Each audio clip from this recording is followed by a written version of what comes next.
Speaking of teams that have solid pass rushes and can get after the quarterback, we're going to go fly with the Eagles and fly with the Ravens here in our next matchup. And this is a very interesting one for me personally, because this again screams Baltimore by 10.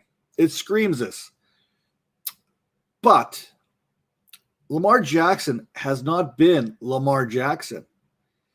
And I mentioned this a few weeks back when I talked about Washington. Remember, I don't know if Calvin, if you remember, I was talking about Washington, and everyone kind of laughed at me when I said Washington will be able to contain Lamar Jackson, what he can do. And they're like, well, they don't have Chase Young. I said, it doesn't matter. They got enough pressure. They'll be able to contain Lamar Jackson. And that essentially is what they did. I think Lamar Jackson had maybe 175 yards passing that game and maybe 40 yards rushing. It wasn't a typical Lamar Jackson type game.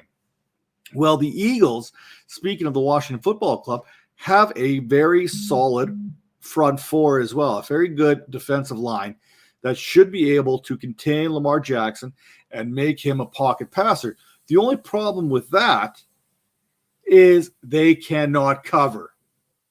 So that front I want to see if that front for the Eagles can get pressure on Lamar Jackson quick enough that he can't get Marquise Brown downfield multiple times, because the Eagles DBs cannot cover. We know that for a fact. Mark Andrews is going to be running open all day long, but will Lamar Jackson be able to see him? That's what I want to see. If the Eagles can get the pressure on Lamar Jackson, then I think this is going to be a lot closer game than people are thinking. But if the Eagles can't get that pressure, Lamar Jackson is going to get some passing numbers again this week, and you're going to see Marquise Brown go for a couple touchdowns. You're going to see Mark Andrews for a couple touchdowns. Miles Boykin might even throw one in there, because that's how bad the back half of the Eagles defense is. And Jerry won't even know what's happening, because he'll be looking in the wrong direction the whole time. So, Jeff, what do you got here? Like, is there any major injuries that are kind of sticking out to you here? Well, I was just going to say, I think Chase Claypool showed exactly what you needed to do with Nate Jerry. Just run towards him. Horrible. You said the Eagles can't cover. Well, their top corner, Darius Slay, is in concussion protocol. So if he doesn't even clear, that's going to even be more lopsided towards the Ravens. I think Lamar is really limited by this knee injury.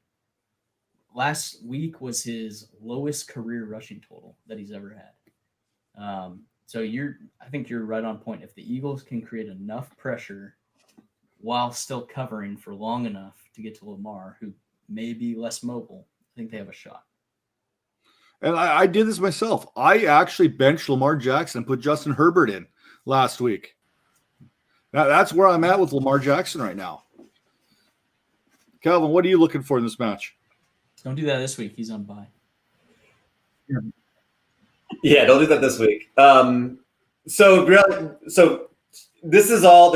Everything is converging against Lamar Jackson, the runner, for sure this week, because yes, like you said, Jeff, lowest amount of runs that rushing yards he's had in his career. Also, he faces a team that has given up the least amount of rushing yards to quarterbacks this season on the other side. So now they haven't faced anybody like Lamar Jackson, but I'm not sure Lamar Jackson is Lamar Jackson right now. So I wouldn't expect a lot from him on the ground. I do think Marquise Brown, even though, Matt, you are team never Marquise Brown, I think Marquise Brown is a smash play this week. I think he's a guy that you absolutely have to get into your lineup.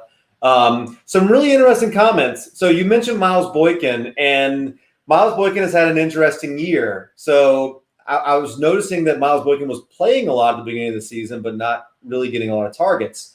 And sometimes that works out well for wide receivers. Sometimes it doesn't. Like Damiere Byrd is an example where he's out there enough, all of a sudden he'll have these 9-target, 10-target type games.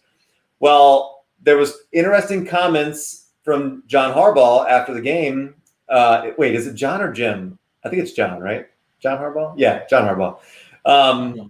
Whatever Harbaugh brother it is that coaches the Baltimore Ravens, he had some comments after the game that they need to get Miles Boykin more involved in the offense. And I thought that was a really interesting comment from him. So look, if you're really desperate, that might be a guy that you slot in if you just need a what the heck, throw him into my lineup, and maybe I get a Chase Claypool game out of Miles Boykin. Not saying that's going to happen, but yeah. And I think on the other side, definitely not excited about Miles Sanders. Can he strike gold twice and run through that Pittsburgh Steeler, Baltimore Raven gauntlet and end up with a couple touchdowns? I sort of doubt that. And I'm not even sure he's going to be very effective through the air. The Ravens don't give up a lot through the air to running backs either. So I'm not really sure he's the guy. Could Travis Fulgham continue to be a thing? There's just not a lot on Philadelphia's side to be excited about right now, and this could really be a very lopsided game. Let's not kid ourselves there. Miles Sanders, all his rushing yards came on one play last week. He had that big 77-yarder, right? So let's pump the brakes on Miles Sanders and what he could do there. And when we're looking at this matchup, I don't think there's going to be any running there in Baltimore even. Yeah, the only thing in favor of the Eagles passing game right now is Marcus Peters didn't practice and Jimmy Smith didn't practice.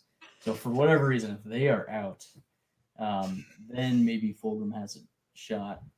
I know Doug Peterson is kind of stubborn with his veteran usage. Alshon Jeffries expected back. Deshaun Jackson's expected back. So my main question is, we spent our waiver claims on Travis Fulgham. How much is he? Will he repeat? Probably not against the Ravens. Not what he did. 10 catches, 120 yards, and a touchdown. Well, the good thing about him is I got outbid on him everywhere, and I threw a large chunk of change at him in all my leagues that I didn't already have him in. So we'll see. I'm kind of 50-50 on him here, just to watch the world burn. You know me, I like to watch the world burn here. And if I know people have paid up and ponied up to get him, I kind of want him to kind of come back down to earth now, just laugh, enjoy it. Mostly because I didn't get him, right? So